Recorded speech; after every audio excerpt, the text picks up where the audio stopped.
What is going on? Matt O'Leary here with another episode of Just Jets, episode 196. I can't believe we've done 196, inching closer to 200. Can you believe that? 200 freaking episodes of this show. I am so blessed that I get to do this every week. It's a venting and therapy session for me and for you as well. Shout out to you guys who called in. Oh my God, I think we're playing 12 voicemails on this week's episode, which is a lot. But there were like another 15 that didn't make the cut, unfortunately. So if I didn't get to you, I'm sorry. We had a ton of call-ins this week. Love to hear from everybody. We try to, spread it around as much as we can. So we'll do the voicemails at the end. Jets Bills fallout is where we'll start. We're going to talk about what you could possibly expect from Tim Boyle. But first, a word from our sponsors. Merry Ballmas from our friends over at Manscaped. The holidays are approaching, but what if I told you that the celebrations are starting early this year? It turns out the perfect gift does exist. And who else to bring it down your chimney than the leaders in below-the-waist grooming? Keep calm and let your balls jingle this season with Manscaped. Brand new Performance Lawnmower Package 5.0 Ultra. The Performance Package 5.0 Ultra. Oh my God, sign me up for that. Featuring the new Lawnmower 5.0. That's what I've been talking about. The new Lawnmower 5.0. Watch all your wishes and mistletoe kisses come true. Hey now. Look nice when you're going naughty. By going to manscaped.com and use promo code JETS20 for 20% off and free shipping. Unwrap the gift of smoothness this season from our friends at Manscaped. Once again, that's promo code JETS20. Be naughty. On the nice list, I guess.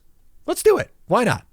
Black Friday's coming up too, so pick yourself up something nice over at Manscaped. All right, let's hop into the episode. I am excited to talk about the New York Jets, even though when they are not good, I am still excited to come on and talk to you guys because once again, like I said, it is therapeutic for me.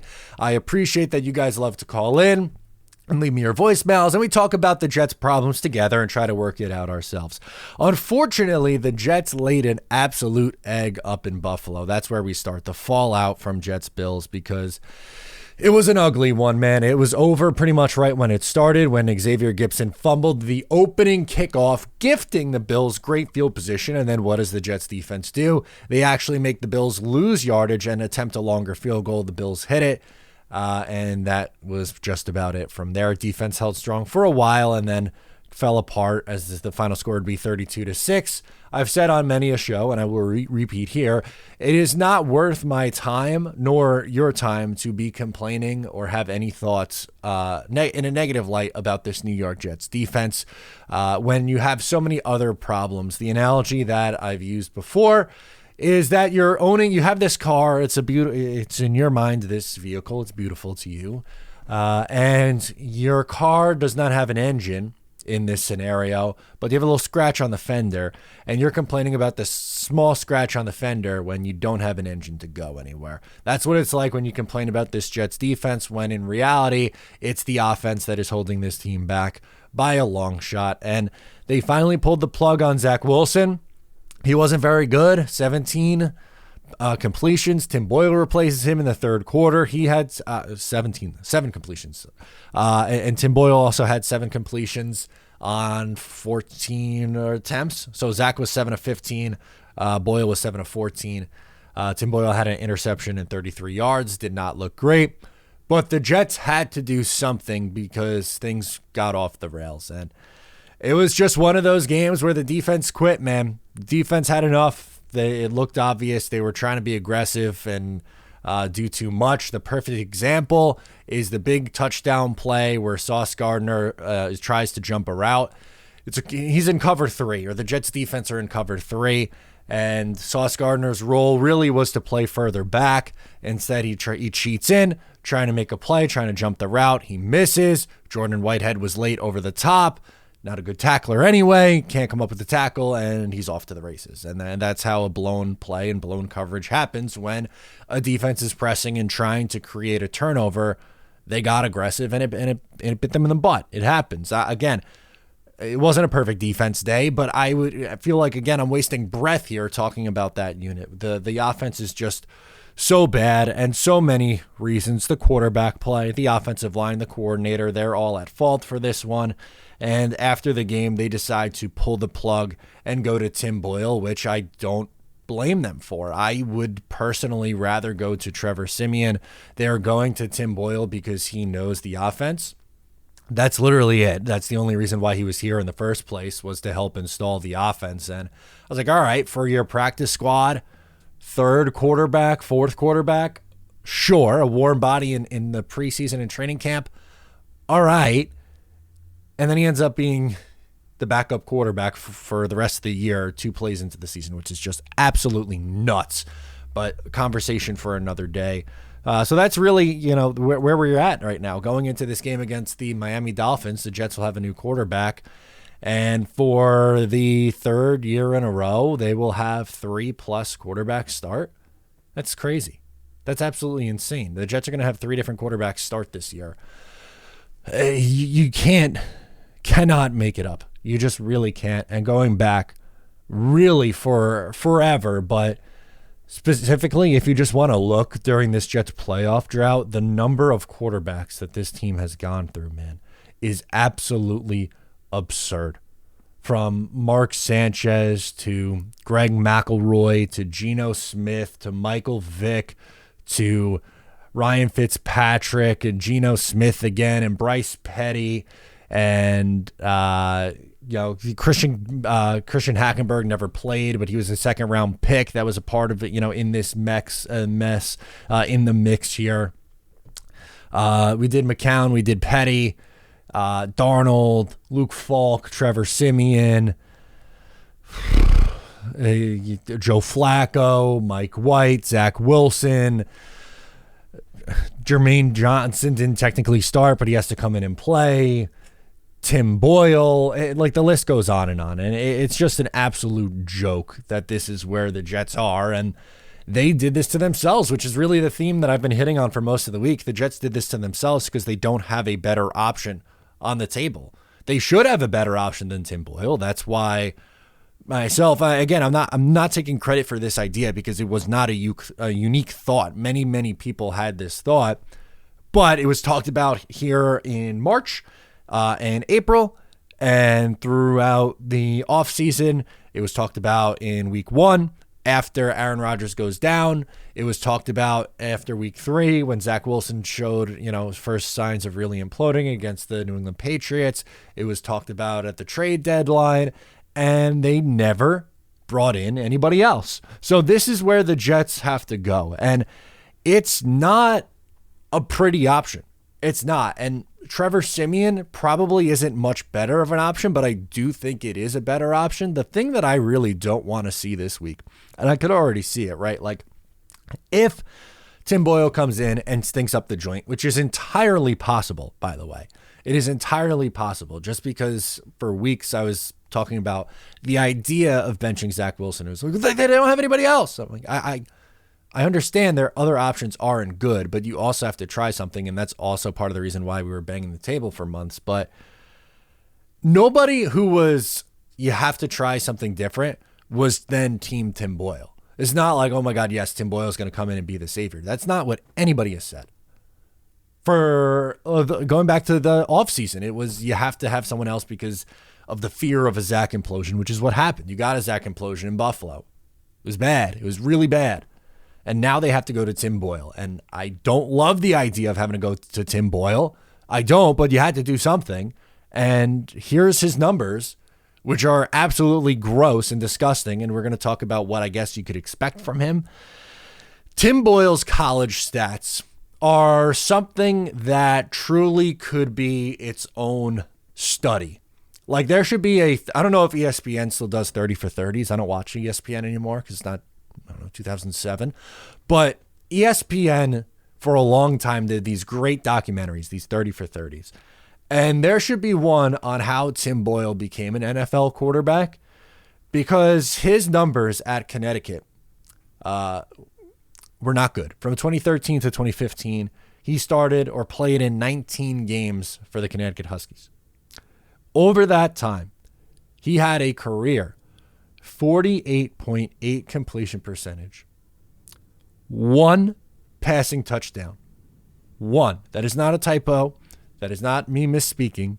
He had one touchdown, 13 picks, and a 77.9 rating. Tim Boyle was not a good college football player. Just flat out. He wasn't. And in the NFL, he hasn't been great either. I don't think he is an NFL quarterback, which is what I said when they brought him in. It was pretty much, this is a practice squad, maybe at best, a practice squad caliber quarterback. In the NFL, 3 passing touchdowns to 9 interceptions, a 50.9 rating. Against Buffalo, 7 of 14, 33 yards, 1 touchdown. 1 interception versus the Buffalo Bills, no touchdowns. It does not look good. Granted, in the preseason, he probably looked better than Zach Wilson, slightly.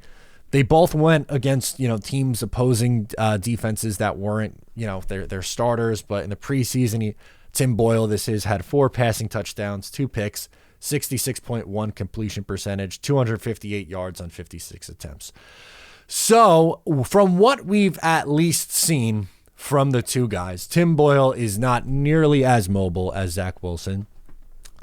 But Tim Boyle seems to get the ball out quicker than what Zach Wilson does, which should help behind an offensive line that is in real trouble. That could be without Mekhi Becton this week. He's going to try to play on this game on Friday. Quick turnaround. I don't know how he's going to make that one work, but he's going to try it. I don't think this is going to end well. I do think eventually they're going to go to Trevor Siemian, who's the second string quarterback at some point. Again, then that ends up meaning 4 different starting quarterbacks. His best game in the NFL was back in 2021 with the Lions. He went 24 of 34, 70.6 completion percentage, 187 yards, 1 touchdown, 1 interception, 81.4 rating. He kind of gives me like super poor man's version of Mike White, who would come in and throw interceptions. That was one of my biggest criticisms with Mike White, is the amount that he would turn the ball over. It was, not good. And he also couldn't stay healthy, unfortunately. But that you could live with 180 yards, a touchdown, and a pick, and a rating around 80. It would just give you a different look. And I don't think that's where it's going to end up against this Miami team. They are going to have to throw a lot because I think they're going to be down in this game, but maybe 20 of 35, which is a 57 completion percentage and 215 yards. I think they get in the end zone a little bit more this week. They've been scoring 1 or 0 touchdowns for each of their last 4 games and pretty much the entirety of this season. 9 touchdowns in 10 games is crazy. I think the Jets probably score 16 points in this game, which is still really low and not good at all. But it's better than where they were scoring over their last 4 games. You look at it, they put up 13, 6, 12, and 6 points in their last 4. That's so bad. That is just so bad. It's an embarrassing level of incompetence. And, I don't know if Tim Boyle is this savior, but I do think it got to a point where they have to do something different. They put Nathaniel Hackett up in the booth, and Hackett is never going to get replaced right now because of Aaron Rodgers and him coming back. It's Rodgers going to be running that offense when he eventually returns. And I don't think Saleh or Douglas are going anywhere. Maybe I'm wrong, but I would be surprised if they moved on from either of those two guys, even though I don't have a ton of sympathy for either of those two right now. But the only plug they could have pulled was the quarterback. And that's not saying the entire blame is on Zach Wilson, because it's not. The offensive line is bad. The weapons have been bad. The play calling's been bad. The drops and the penalties have been bad. But when you look at the overall Zach Wilson story, he hasn't been good enough from day one. There are some moments where you're holding out hope, but over a big sample size now of over 3 years, he can't get it done. There's no one who's attempted 900 or more passes with a lower touchdown percentage in the history of the NFL than Zach Wilson. He's a bust. And maybe he's a backup in this league somewhere, but I don't think it's going to be here. I don't think he's on the roster next year. I don't think it's good to have him on the roster next year. It's over. It is beyond over here. Just move. Both parties need to move on. And next year, don't make the same mistake. Bring in a veteran quarterback to back up, a legit vet to back up, and maybe you take a dart throw in the mid rounds in the draft if you want someone to sit behind Rodgers. I'm not, and we'll get more into this in the offseason, I'm sure. I'm not team draft a quarterback in the first round because I think you do need to go for it when Aaron Rodgers is here. I think you should add a weapon that is helping him, whether that weapon is a wide receiver or an offensive lineman. My preference, offensive lineman. Something on the offense that could help him now in 2024. Let's get into your voicemails. As I mentioned, there are a ton of voicemails this week. I appreciate each and every one of you guys for calling in here and being a part of our lovely show. We're going to start this thing off. We got to go all the way back down. Sorry, I should have did this beforehand. We're going to go to Don calling in from Florida. Let's get us started. Yo, Matt. Don from Florida. I'm calling after the game. I'm literally finishing clocking out and shit. I'm at work. I was watching that game while working, and that was the most disappointing shit ever because I'm going out of my way. I got cameras where I work at, so I can't even be watching the game. Yeah, God forbid you get in trouble. Getting in trouble just to watch this bullshit-ass performance. And he got into the end zone, yay. Good, wow. Yeah. Awesome. I'm fucking impressed. I'm sorry for cursing, but you're good. Oh my God, bro. Bro, that right side of the line, who was the right guard today? Who? And then why not throw another tight end on that side to help support the right side, or go come out in 2 tight end sets so they don't know which side we're running to?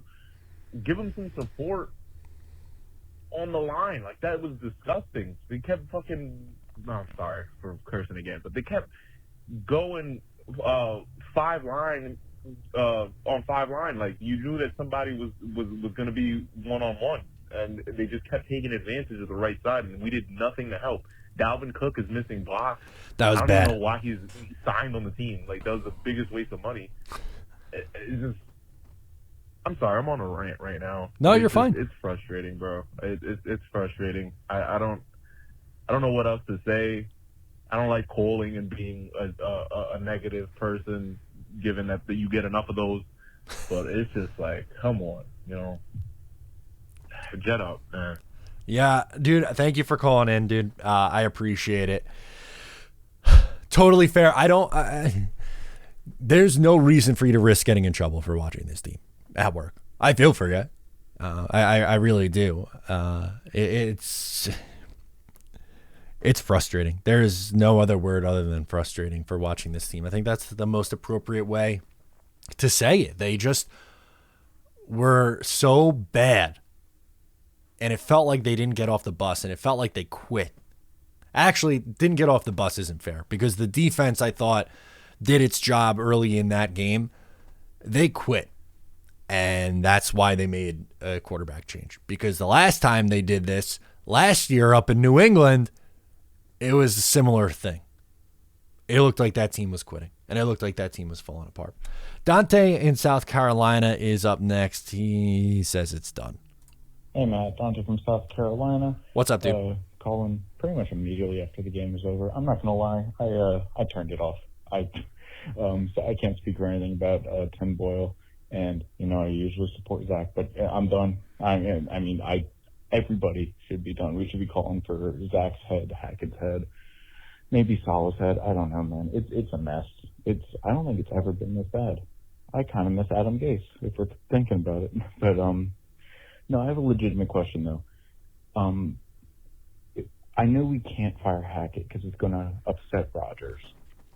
But do you think at this point, with how bad it is, we just tell Aaron, like, hey, you either deal with it or you retire or what? Because, I mean, it's awful. Like, the product that's on the field, not even quarterback play, just all around. I mean, I have no words.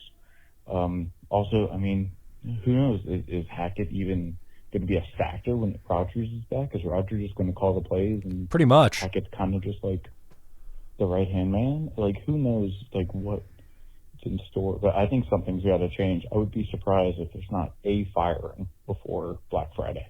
But it's, I got better things to do with my Sunday, man. I'm married. I'm young. I got to go enjoy my weekends. I can't sit down and watch a JV team play football anymore. It's so upsetting. But go Jets. Hope you have a good holiday. Thank you, man.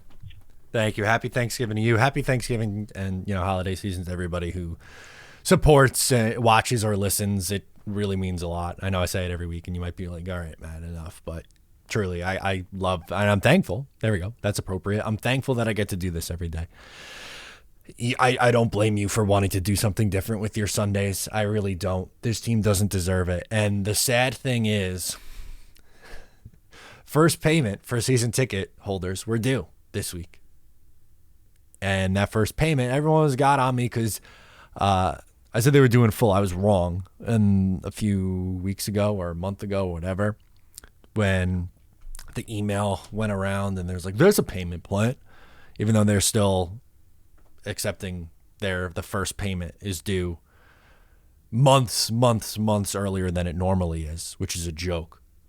But for anyone to fork over money to this organization after they basically spit in your face after week 1, where they said, yeah, we had so much excitement before this year. We brought in Aaron Rodgers. That was the plan for this season. We're not going to try to bring in another quarterback. It's just going to be whatever. Like, it's this team, and we're going to run it back like it's 2022. And then literally the same thing happened. The same exact thing happened. And it's like, well, what can you do? Or even like the leaks before the game of like, oh, Rodgers is trying to come back December 2nd, and they're going to be interested in Devontae Adams again. Oh, yeah, let's get us excited for, 2024. Screw at that point, 10 games that were left to play. It's ridiculous. It truly is ridiculous. Or 8, whatever the hell it was. You know what I mean. Let's do James up next. He has some Joe Douglas takes. All right, let's do it. Hey Matt, name's James. I'm calling after a shocking performance today against the Bills. And I really do think that Joe Douglas has to go for this, because this roster is so poorly constructed. This roster, I mean, we have a couple good players, right? But yeah, he's done great things, some great things with his roster. He drafted Sauce Gardner, drafted Breece Hall, drafted Garrett Wilson, drafted Jermaine Johnson, which is looking like a hit. The defense is very good, right? But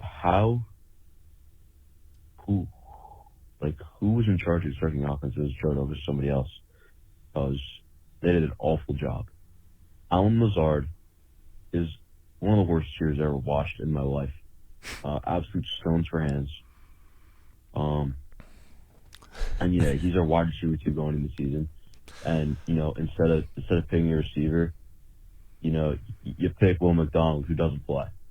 Defensive end was the one position we didn't need going into the draft, and of course we drafted defensive end, because that is all the Jets do. They draft a million defensive linemen, and all of them suck. That's a little harsh, but I fear that I get you. You got the quarterback, right? You got Aaron Rodgers. Which, first of all, I mean, how do you not prepare for him getting hurt? I mean, he's a 4-year-old quarterback, fragile old man, especially after you put him behind this putrid offensive line, a joking offensive line, really. I don't know how, you went into the season with Dwayne Brown as your starting left tackle, and we're like, yeah, that's good enough to win a Super Bowl, like, thought people were saying we would. you rely on Mekhi Becton playing 17 games, which, I mean, he got hurt today. But, he's played every game. Yeah, I mean, you really couldn't draft a tackle. You really couldn't sign somebody. You just trade for a quarterback and call it a day.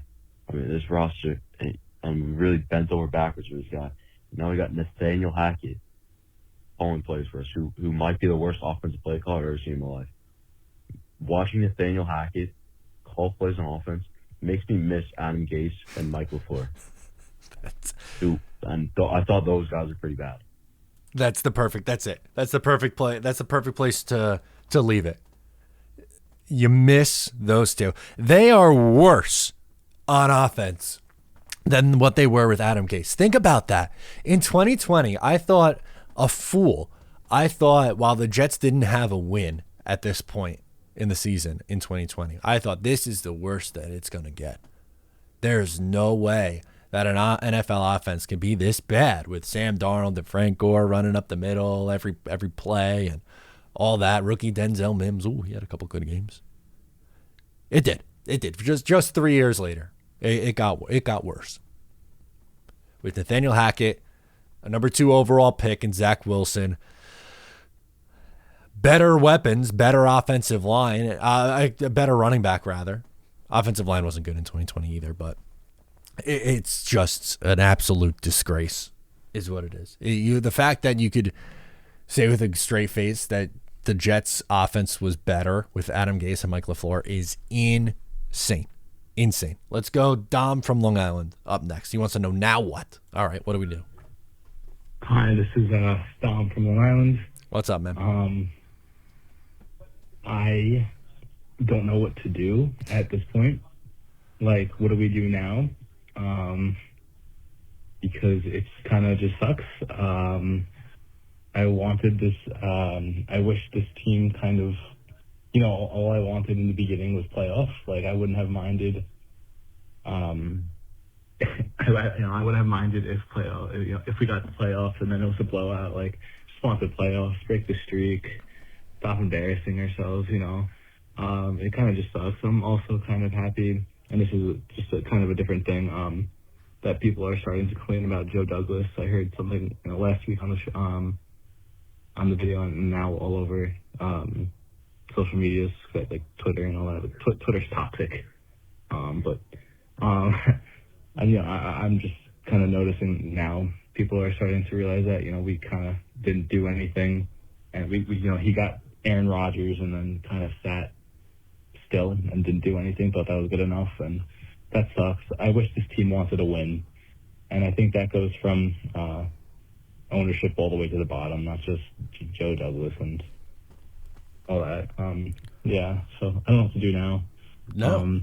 Do we root? I want to root for wins, but I don't know. I just feel like it's over, and I hate that. I wanted to feel good about the season and hope for the best, but I think that's a little late. You're awesome. Show's awesome. Keep up the awesome content. Thank you for everything. So, Dom, I appreciate you. You know that. I sigh because I don't know what to tell you, unfortunately.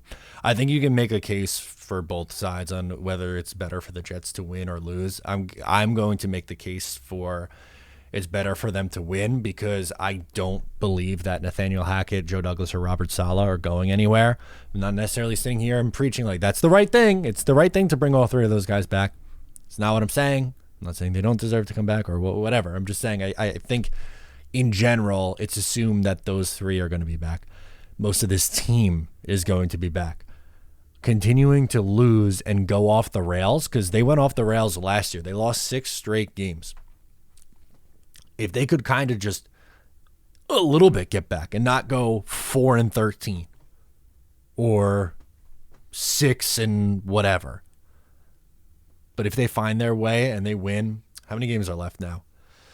They played, 10. So they have 7 more games to go. If they go 4-3 in the next 7 and finish at 8-9, yeah, they're out of the playoffs, but they finished their season strong and I don't know, you showed a little bit of heart for a unit that's coming back. again, I don't know. I don't think tanking does anything for this group. I really don't. That's a different story in 2020 or even 2021 when you were very much so in the building phase. But it's obvious that this team was going for it this year, and it went off the rails 4 plays into their season, and they never did anything to get it back on track. But I don't know, just give me a little bit of heart. I don't think it does any. Great, you lose out, and Sauce Gardner requests a trade or something. There's no good in that. Show some pride. That's where I'm at. Show some pride. Let's do John in Tennessee next. Hey, Matt. Thanks for the content as always. This is Thank you, dude. Tennessee. Honestly, I don't even know what I'm calling to say. I feel like this team is just so much worse than we were last year, and I can't even explain why. I just don't see this offense being able to overcome any kind of deficit at any point right now. It looks so much like, hey, we can do that against the Chiefs, and ever since then, it's just been a 3-point deficit feels like a 20-point deficit at times. I just don't know what this team could possibly do to make me think that Aaron Rodgers could fix this. Don't get me wrong, Zach's been awful, but Zach is actually, I think, been better than he was last year overall. Today he wasn't, but overall, he's making less mistakes.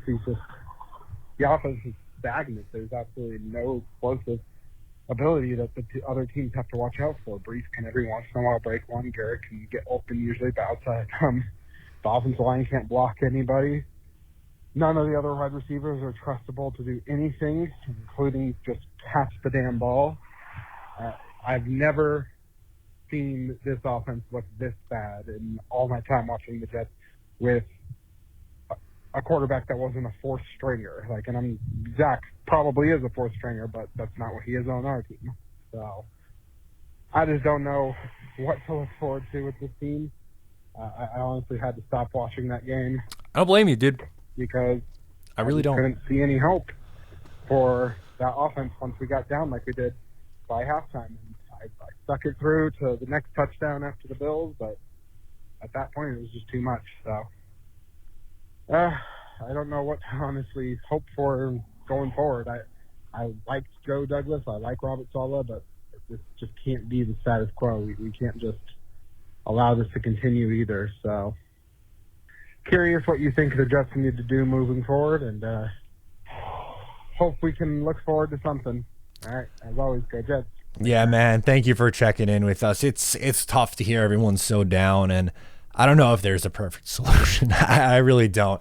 I said it. I mean, you kind of mentioned in passing there the Joe Douglas and Robert Saleh. I do think that they bring them back.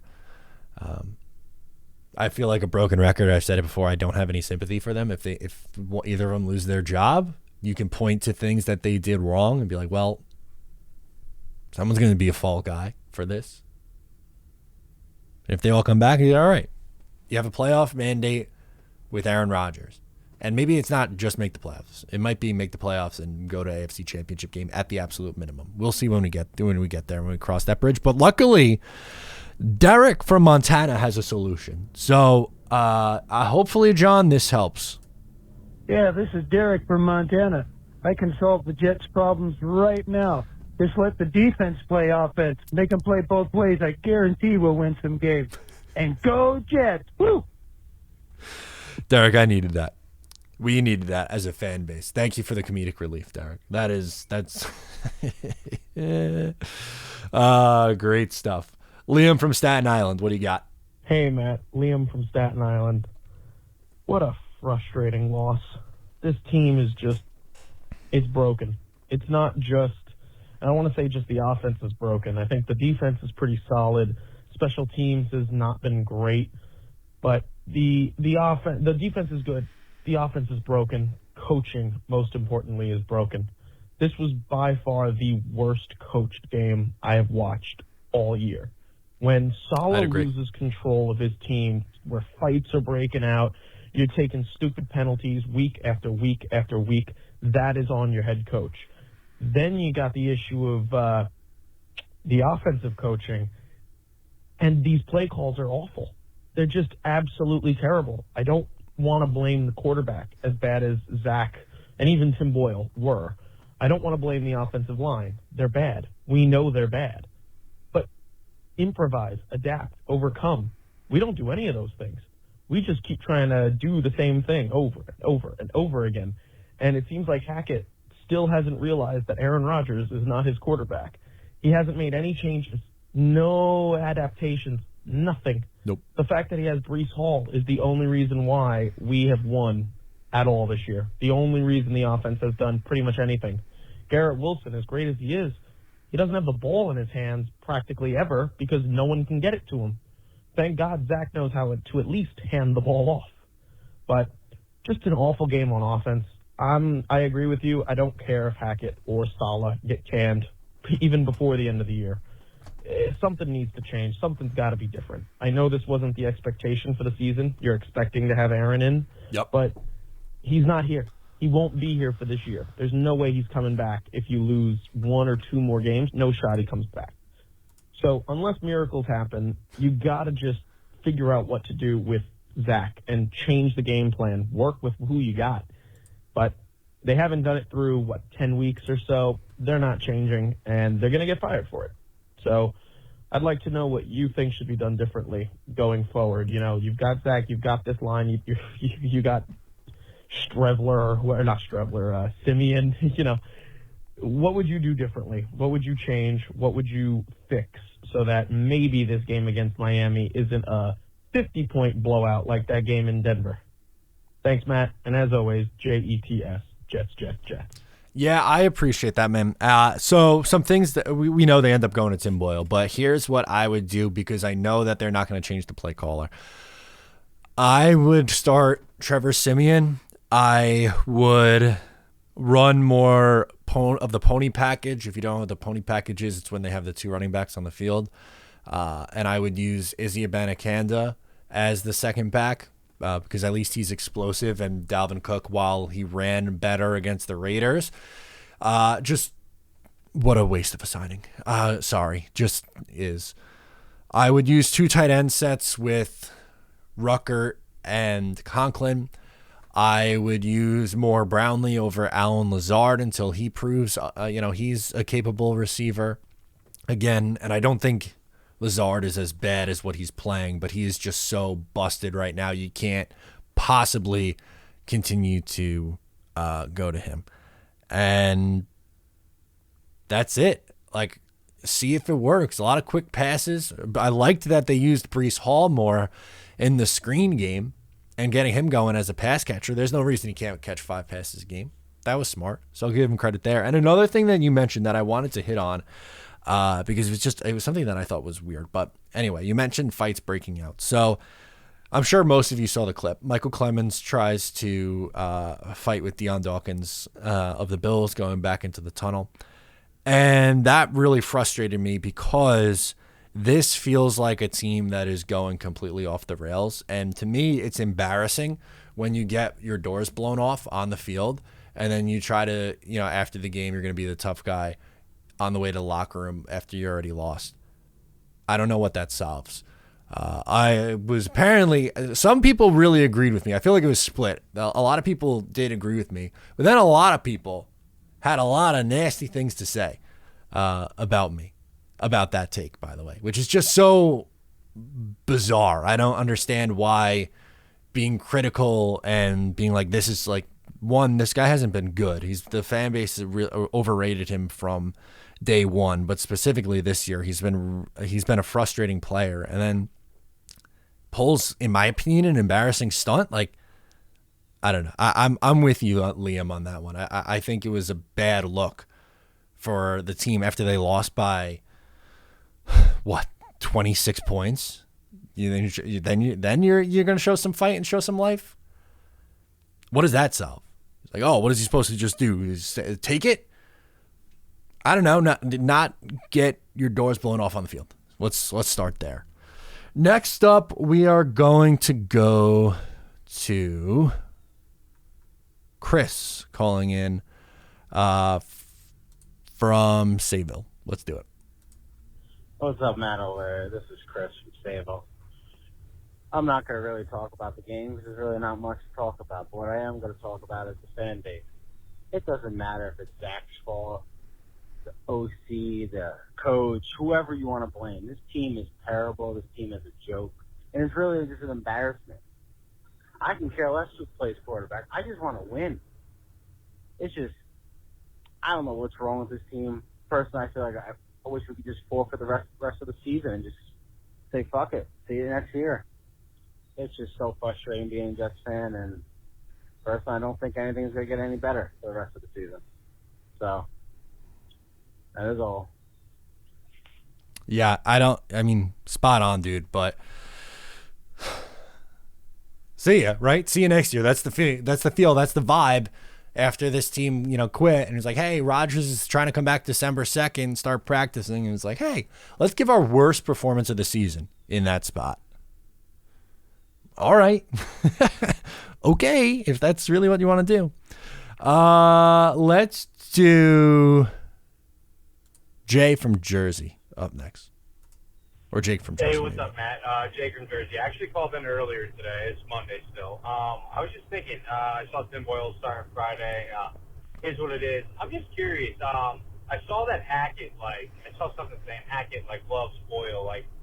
I think he offered him a scholarship out of high school, wherever Hackett was a coach in college, or a part of the staff in college. Regardless, I'm just curious, man. Maybe I'm looking up the wrong stats, but I'm just curious how Tim Boyle in the NFL. I mean, if I'm looking at the right stats from, I think it was Kentucky, or no, I just saw it before. Hold on. It was, I think he had one touchdown pass in 3 years. If he made it to the NFL, that's insane. I mean, yeah, Tim Boyle, Eastern Kentucky. Let's see. I can't pull it up right now. You don't have to play this on the show if you don't want. I'm just saying it's mind-boggling. If I'm wrong, please correct me. But that's insane. How did he get in the NFL with those stats? I mean, that's insane. But hopefully he can put it together in the NFL. I don't know. It is what it is. I wish Simeon was starting if anybody, but what are you going to do? But, all right, man. Let me know if you know if that's correct or not, and go Jets. It is 1,000% the truth. It was at Connecticut, by the way, UConn. 1 touchdown, 13 picks, 48.8 completion percentage over 3 seasons. How he's got into the NFL and how he's been in the league for 5 years, I don't know the answer to. I wish I had a better response for you, dude. I really do, but there is no legitimate answer. I don't know. It would be absolutely hilarious, though, if he could come in and semi-function in this offense. But then again, that's why at the top of the program, I was like, this is not if he comes in and plays bad, I don't want to see the Zach Wilson stance come out of the woodwork and be like, see, this is what I told you, no one could survive behind this line or within this situation. It's like, well, no, we also weren't asking for this. Both things are true. Likely Tim Boyle and also Zach Wilson stink. Both of those things could probably be true here. It doesn't have to be a one or the other situation. Jake from New Jersey wants to talk about stubborn or NYC, excuse me. Jake from NYC wants to talk about stubbornness. Hey, Matt, it's Jake from NYC. I just wanted to call in this week about something that just literally makes no sense about the whole, Zach Wilson, Joe Douglas, Robert Saleh narrative. I guess everyone's always saying that JD is the one that was stubborn, and he bears the blame for what happened this year at quarterback. But what really doesn't make sense to me is last year they benched Zach, right? They benched him for Mike White. They benched him again for a CFL quarterback. And then in the last week of the season, they didn't let him play. They didn't let him dress. And they put a 57-year-old Joe Flacco out there, right? And then they moved 2 second-round picks this year and $100 million in cap space to get Zach's 39-year-old replacement. And, I get it. People are right. Joe Douglas probably was to blame and probably is the stubborn one, forcing Saleh to stick by Zach. But, why now? Why is it all of a sudden we need to take this stand that Zach he's got to be QB2 and he's got to be, the guy the rest of the season, when we already did all that stuff last year and we've been through this. I know I'm probably preaching to the choir, but I just wanted to get your thoughts because that's the part of the whole Zach narrative and the whole Joe Douglas situation that really makes no sense to me. Like, we did this already. Anyway, thank you, and go Jets. This is exactly why I say I have no sympathy. Because exactly this. It happened last year. You did this. We saw he got benched for, imagine within a calendar year, you play poorly enough on two separate years, two separate teams, mind you, badly enough to get benched for Chris Strevler and Tim Boyle less than a year apart. And then they went back to the guy. And then they went back to him. This is on them. It is. I'm sorry. It's no longer on Zach Wilson, which is what I was saying earlier this year. It's on the Jets for putting him in this opportunity at this point. We know he couldn't play. Travis from Ohio, I need you. Travis, what do you got? Hey, Matt. What's up? Travis from Ohio. What's up, dude? Hey, brother. You know I love you. And I was watching the NFL Network, and Coach Steve Mariucci Mooch said a profound statement. He said, hope dictates effort. And we finally saw when Zach Wilson didn't give this team any hope and our defense, our valid top 5 defense, finally didn't give an effort because they had no hope. Because our shitty offense, led by Zach Wilson, only put up 6 points. So we finally saw it happen, and I don't want to see a replay of the Chicago Bears a couple years ago when they had a really good defense and they gave up on their offense who couldn't score. And I saw Buffalo's podcast where he said he was getting death threats to himself and people exposing his family's personal life online. Like, those pussy willows are the reasons mass shootings happen. Misplaced anger.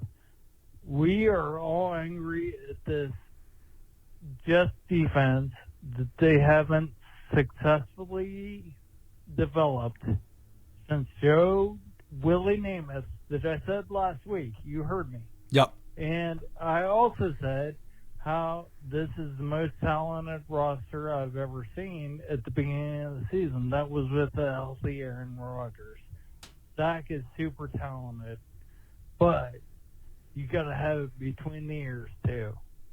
And I did not evaluate the between the ears because nobody knows what's in somebody's human mind, like somebody threatening a fellow fan who's arguing the same thing like you guys, that and you don't see them calling out NFL players from Fox or CBS or ESPN. No, they're calling out you guys. They're trying to cyberbully you guys, and I'm pissed. I'm super pissed. It pisses me off worse than Zach Wilson's shitty play. Yeah, he should be benched. They would lose their jobs too if they performed like him. We all would. So let's all kumbaya get together. I got cut off there. I liked it. Like, the coming together is something that I would like to see. I don't know if we will ever see it. Unfortunately, I saw Buffalo Jets tweets as well. You would be really, really surprised what people will say anonymously, right? Behind a fake profile, behind, a picture of whatever and a username with 75 million ones on the end of it and numbers on the end. The absolutely horrific things that people will say to someone online is insane. And, things that I've gotten threats like that, or things have been said. I don't necessarily want to say on the air because YouTube scans through and looks for words that that aren't great, and I don't want to get demonetized for saying that I got what threats over like Jet takes. Or the best one was the worst reaction that I've ever gotten online, and things that have been said to me ever online, was because something as simple as me saying that I think it's weird sometimes when fans say "we" when talking about the team, like they're on the team. That was literally the extent of the tweet. Now you could disagree with it and be like, well, fans pay all this money or whatever. They could say, well, whatever they want, and I'd say I hear you, but I don't know. I think it's strange. No. The horrible things that would come back. It's just, and look, that's part of it. Unfortunately, I say it every week. I say it almost every day. I am thankful that I have this opportunity where, for my job, for my living, I do this. I talk on the internet about sports and my favorite teams, but man, it's rough out there sometimes. And it's not right. It absolutely isn't right. I don't like when people do it to players either. There's one thing, it's different from, criticizing a player or, just talking about their performance, but the absolute it's disgusting. It is. It would be a lot better place without those people on this planet. Let's go to PG to close out. Thank you, Travis, by the way, for your support, as always. Means a lot. Let's go to PG to close out. He wants to talk Salah and Douglas. Hello, Matt. It's PG from Long Island. What's up, man? Calling you Monday night after that debacle. Couple things. One, obviously, this whole season was about Aaron Rodgers. That was the plan. That went down in the first offensive possession. But I want to talk about Salah and Douglas. So Salah, listen, you had, besides Aaron going down, you had the offensive line just decimated with injuries. But a lot of people blaming Hackett, which is legit. But he's the head coach. He's the guy who's got to go in there and say, hey, play some more play action, do some more pre-snap movement, do something. He's got to work with the offense. He's got to put them on. He's got to say bench Ozama and play Ruckett a lot sooner. A lot of that falls on him. Yep. And then Joe Douglas. Now, if you remember in the summer, I called and I was a defender of Douglas. So you were not as much as I thought you should have been, and he's done a great job in some things. But neither one of these guys getting fired this year. That's just the way it is because of the Aaron Rodgers influence. And maybe they shouldn't with, the plan going awry and the injuries and all that. My question is this. You saw that Wilson has been playing and Salah saying he's pleading the fifth on the radio show. Do you think that Douglas is really just, was so reluctant to admit that his second overall pick was a bust, and he wanted to just let it ride and just prove himself right? Because it certainly seems that way, and that's a problem. And so it seems there could be a, little, I don't know, disagreement between Salah and Douglas, which is now, of course, done because Wilson's been benched. But my question is, how much do you think that has been Douglas that has been driving that Wilson train, straight into the other oncoming train? Any case, want to get your thoughts on that. Again, I don't think they're going to get fired. But, no.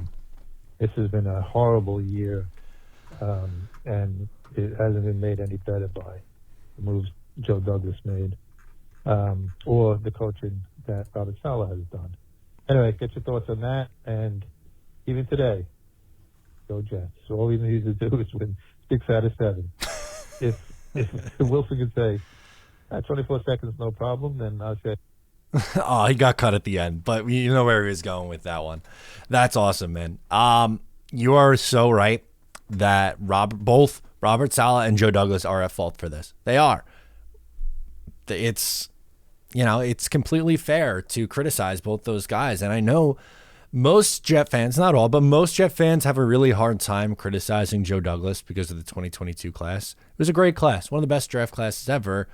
But at the same time, he got here in 2019. First draft class was in 2020. So even if you want to just say from 2020, you had 2020, 21, 22, 23, 4 years. And the offense is worse than when he first got here. And I know there are injuries, and I know his quarterback that he traded for got hurt. And I know all of it, but still, at the end of the day, other teams around the league score on accident. Tommy DeVito threw 3 touchdowns last week with an offensive line that's arguably worse than the Jets and worse playmakers. You just can't make this up.